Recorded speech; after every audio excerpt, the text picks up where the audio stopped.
మొదటి కొరింథీ పత్రిక 8వ అధ్యాయము 4వ వచనం 6వ వచనం వరకు చదువుకుందాం. కాబట్టి విగ్రహములకు బలిగా అర్పించిన వాటిని తినుట విషయము లోకమందు విగ్రహము వట్టిదనియు ఒక్కడే దేవుడు తప్ప వేరొక దేవుడు లేడనియు ఎరుగుదుము. దేవతలనబడిన వారును ప్రభువులనబడిన వారును అనేకులున్నారు. ఆకాశమందైనను భూమి మీదనైనను దేవతలనబడినవి యున్నను మనకు ఒక్కడే దేవుడు ఉన్నాడు. ఆయన తండ్రి. ఆయన నుండి సమస్తము కలిగెను. ఆయన నిమిత్తము మనమున్నాము.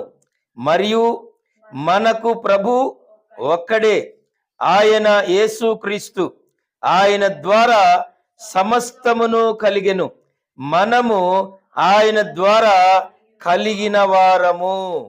దేవునికి స్తోత్రం. అపోస్తుడైనటువంటి పౌలు ఈ కొరింథీ యొక్క సంఘానికి, లేదనుకంటే ఇప్పుడున్నటువంటి అనేక మంది, కోటాను కోట్ల మంది ప్రజలకి ఇది ఒక అద్భుతమైన వర్తమానం. దేవుని స్తోత్రం.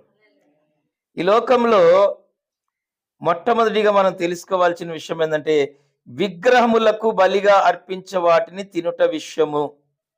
లోకమందు విగ్రహము వట్టిదనియు, లోకములో విగ్రహము వట్టిది అని మనం తెలుసుకోవాలి. 115వ కీర్తన మొదటి నుంచి చదువుకుందాం. మాకు కాదు యెహోవా, మాకు కాదు, నీ కృపా సత్యములను బట్టి నీ నామమునకే మహిమ కలుగునుగాక. వారి దేవుడేడి అని అన్యజనులెందుకు చెప్పుకొనుచున్నారు?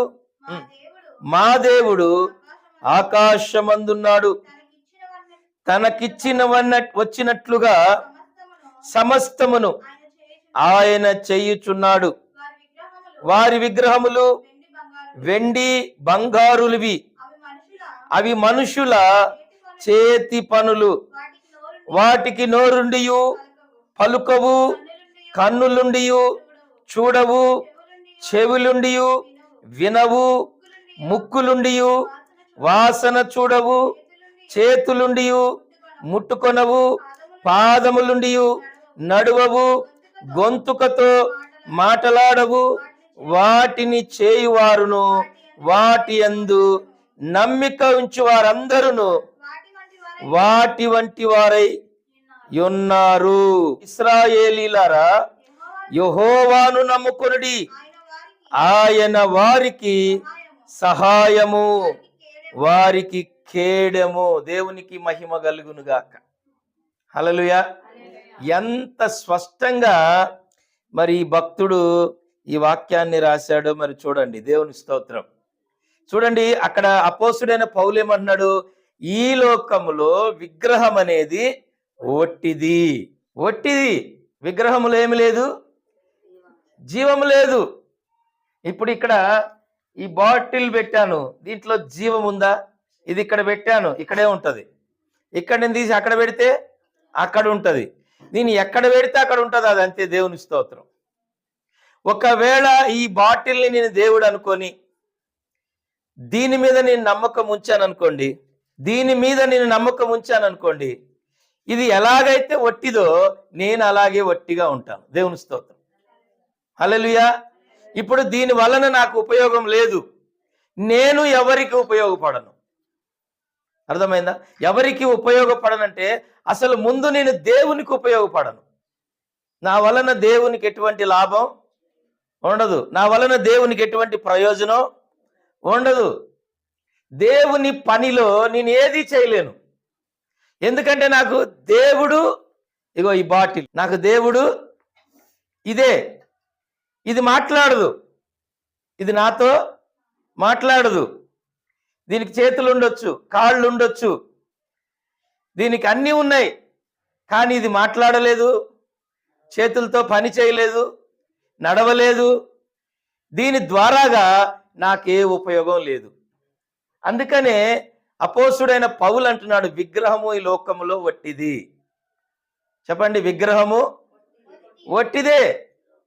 వట్టి దాని మీద ఆధారపడినప్పుడు మనం కూడా వట్టోళ్ళమే అయిపోతాం. మనం దేవునికి ఏ రకంగా కూడా మనం దేవుని పనిలో కానీ దేవుని కానీ మనం ఉపయోగమే పడం. కానీ ఇక్కడ ఏమంటున్నారంటే అదే విగ్రహం మీద విశ్వాసం మనం పెట్టుకున్నాం, నమ్మకం మనం పెట్టుకున్నాం అనుకుందాం.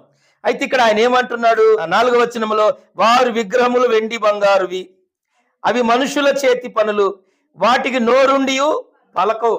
నీకు నోరు ఉంటది, కానీ ఒక్క మంచి మాట కూడా నీ నోట్లో నుంచి రాదు.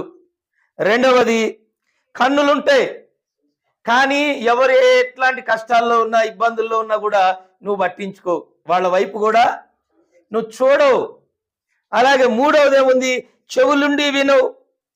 చెవులుంటాయి, ఎవరో ఒకరు వచ్చి ఏదో ఒకటి నీకు చెప్పుకుంటారు, చెప్పుకున్నా కూడా చెవులున్నా కూడా నీకు వినపడవు.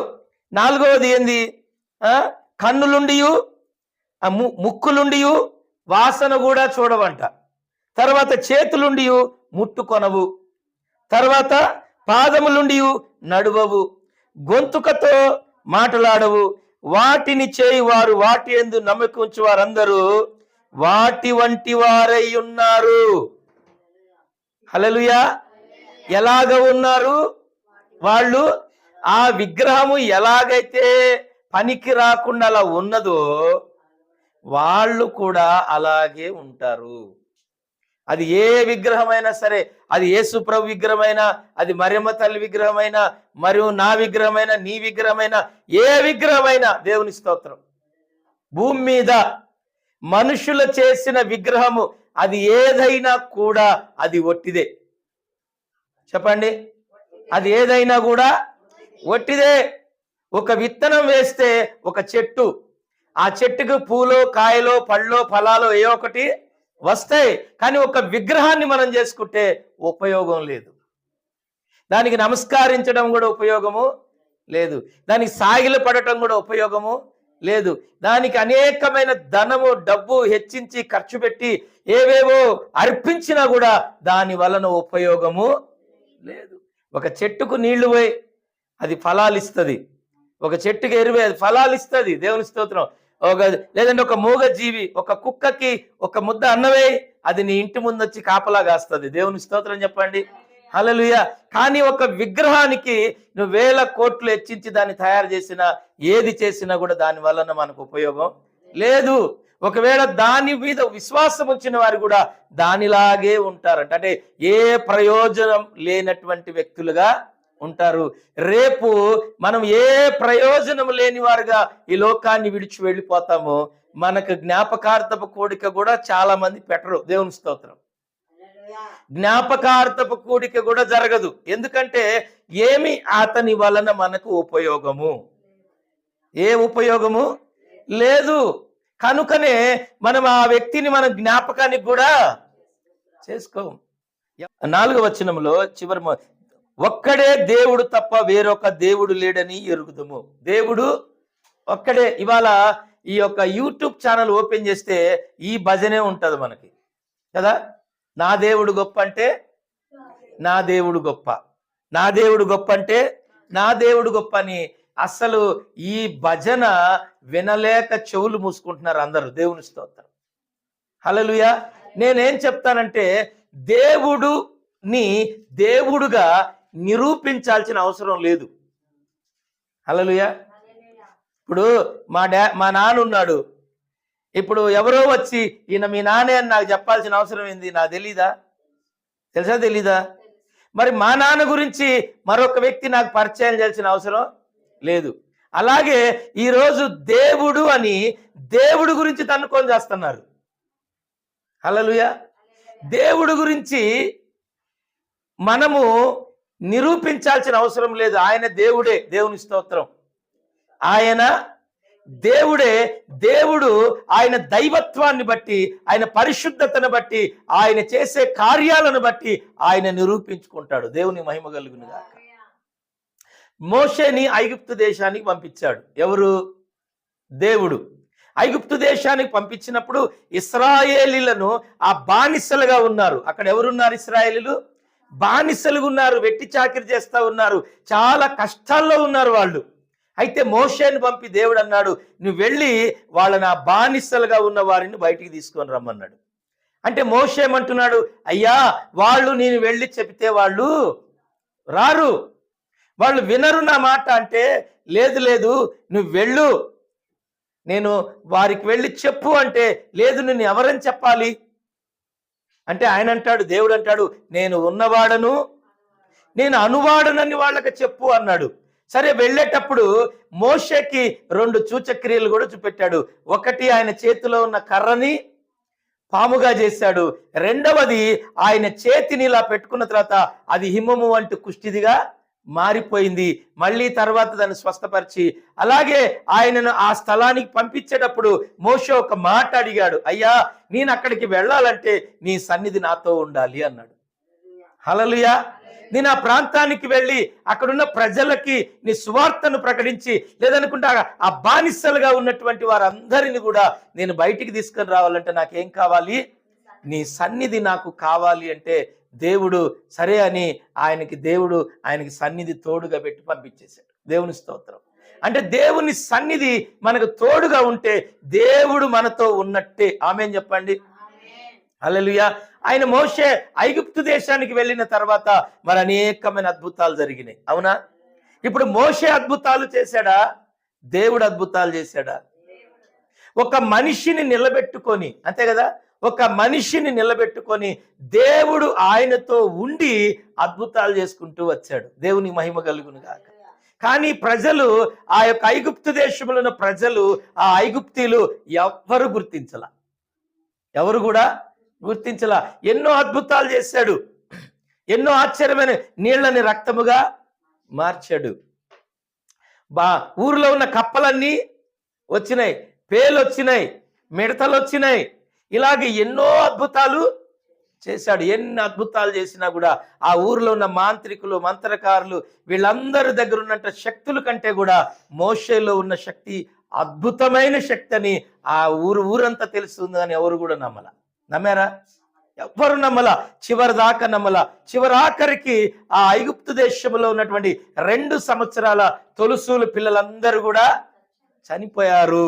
మృత్యువాతతో చనిపోయిన తర్వాత ఆ యొక్క ఫరో ఈ మోషేతో పాటు ఇశ్రాయేలీలను బయటికి పంపించాడు కానీ మరలా వాళ్ళను తరుముకుంటూనే వచ్చాడు.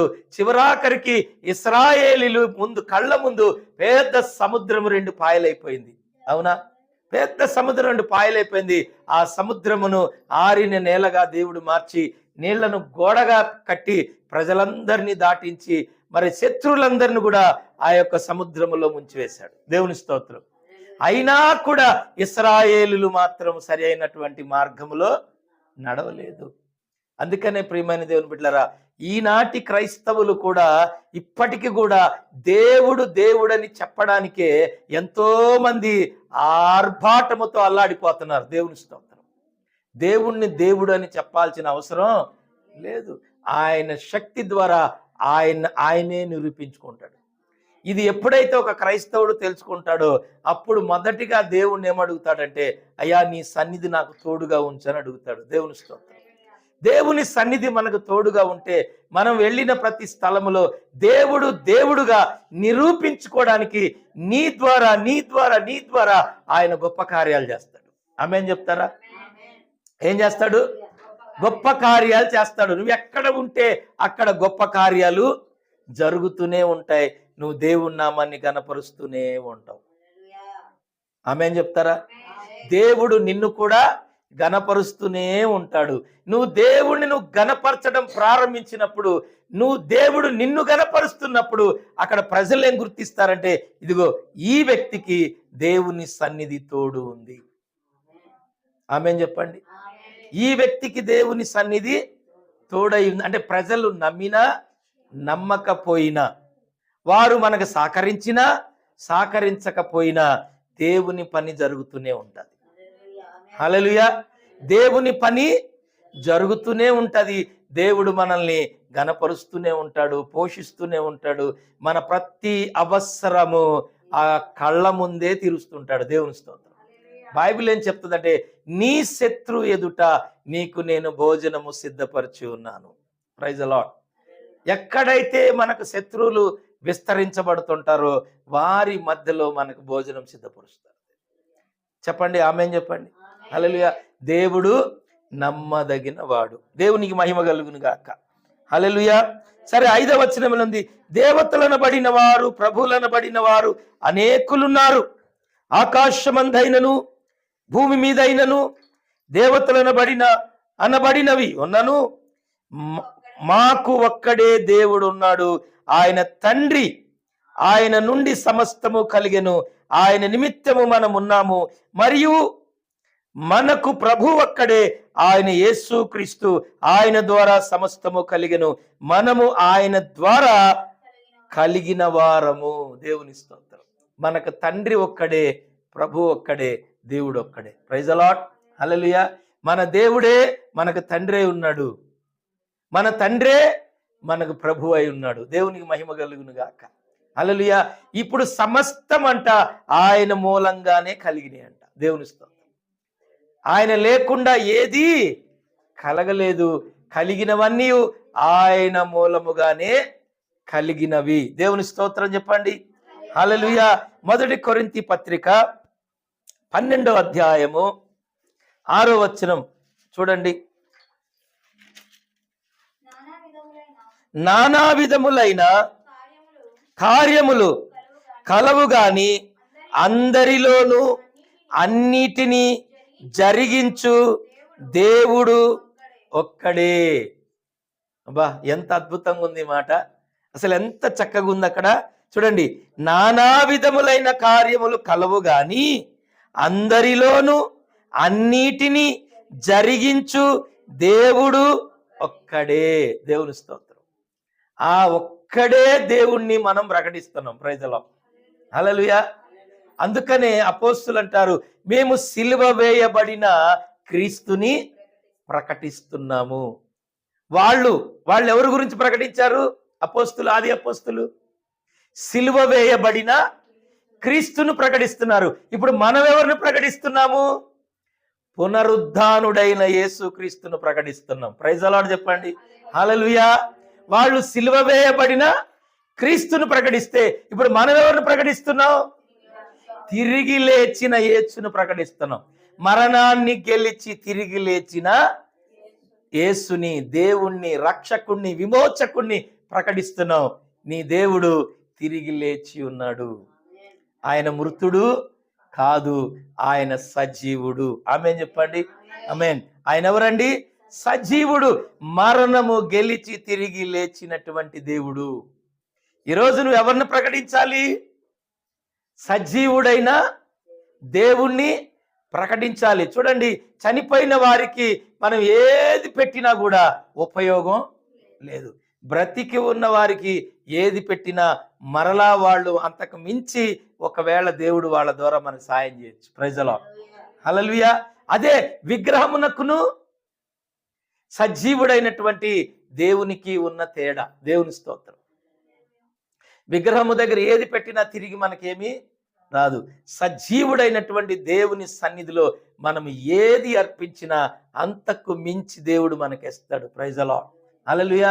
ఎందుకంటే ఆయనకి చేతులున్నాయి, కాళ్ళున్నాయి, కళ్ళున్నాయి, చెవులున్నాయి, ముక్కు ఉంది, నోరుంది, అన్నీ ఉన్నాయి.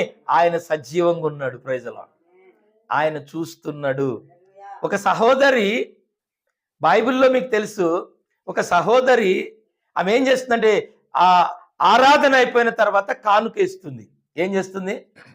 ఆరాధన అయిపోయిన తర్వాత కానుకేస్తుంది. వేస్తున్నప్పుడంట ఆ కానుక పెట్టె దగ్గర యేసు ప్రభు ఉన్నాడు కదా. ఇది బైబిల్లో ఉన్నమాటే. అయితే అందరూ కానుకలు వేశారు. ఈ పేద విధవరాలు కూడా కానుక వేసింది. అందరూ వేసిన కానుక కంటే కూడా ఈమె వేసిన కానుక ఎక్కువ అన్నాడు కదా. అంటే అక్కడ ధనవంతులు ఉన్నారు, విద్యావంతులు ఉన్నారు, చాలా గొప్పవారు ఉన్నారు. వాళ్ళందరికంటే ఈ పేద విధవరాలు వేసిన కానుకను ఎందుకు దేవుడు అంతగా గణపరిచాడు చెప్పండి?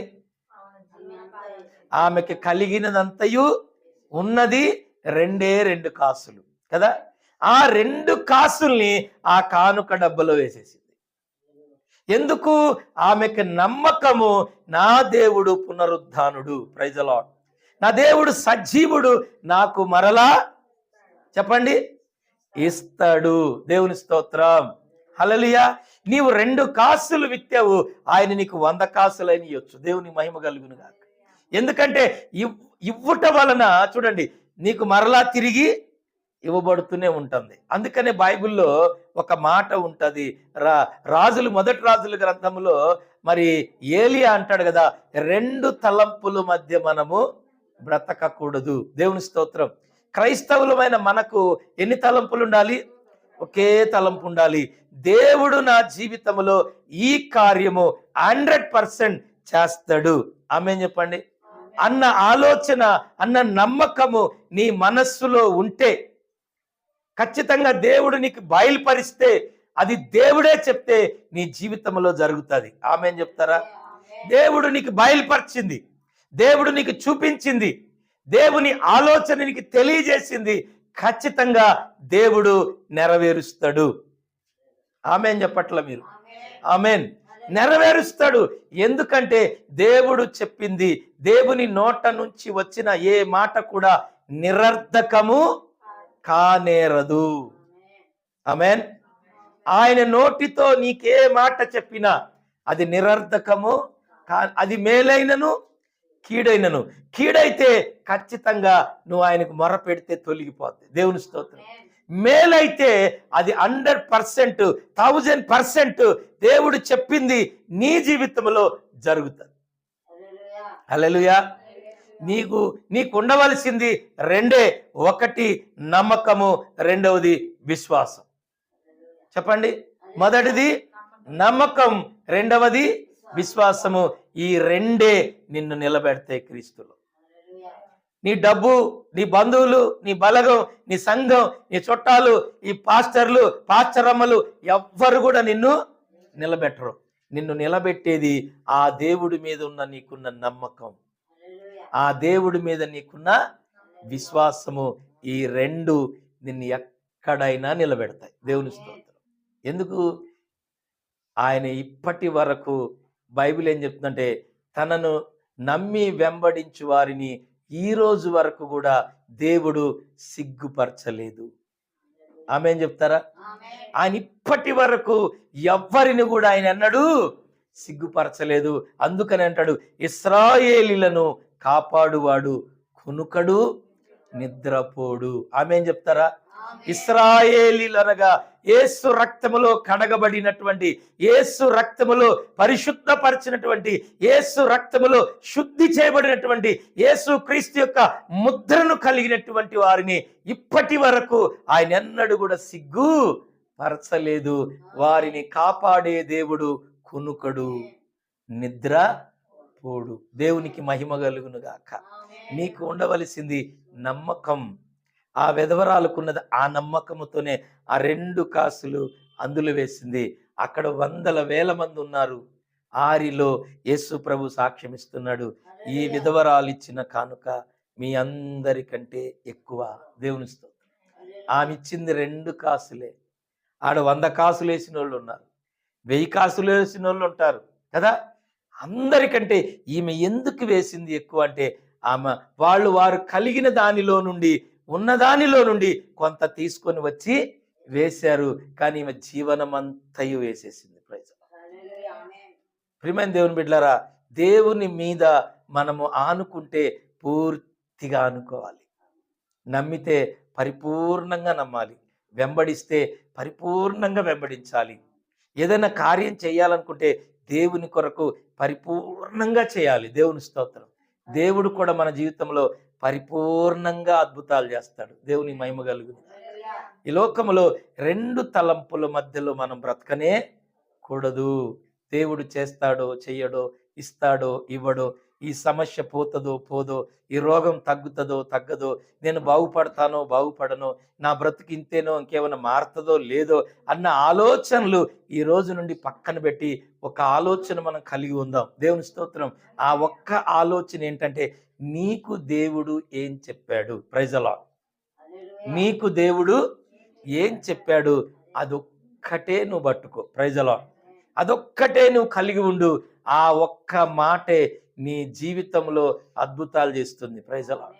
అందుకనే ఆ యొక్క శతాధిపతి అంటాడు కదా, తన దాసుడు పక్షవాయువుతో పడి ఉన్నప్పుడు ఏమంటే ఆయన అంటాడు, నీవు నా ఇంటికి వచ్చుటకు నేను యోగ్యుడను కాదు.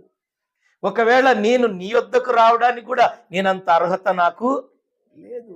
కానీ ఒక్క మాట చెప్తాడు, తన దాసుడితో చెప్పమంటాడు, ఆయన ఎక్కడ ఉన్నాడో అక్కడ నుండి ఒక్క మాట సెలవిమ్మను. Praise the Lord. ఆమేన్ చెప్తారా? హల్లెలూయా. ఒక్క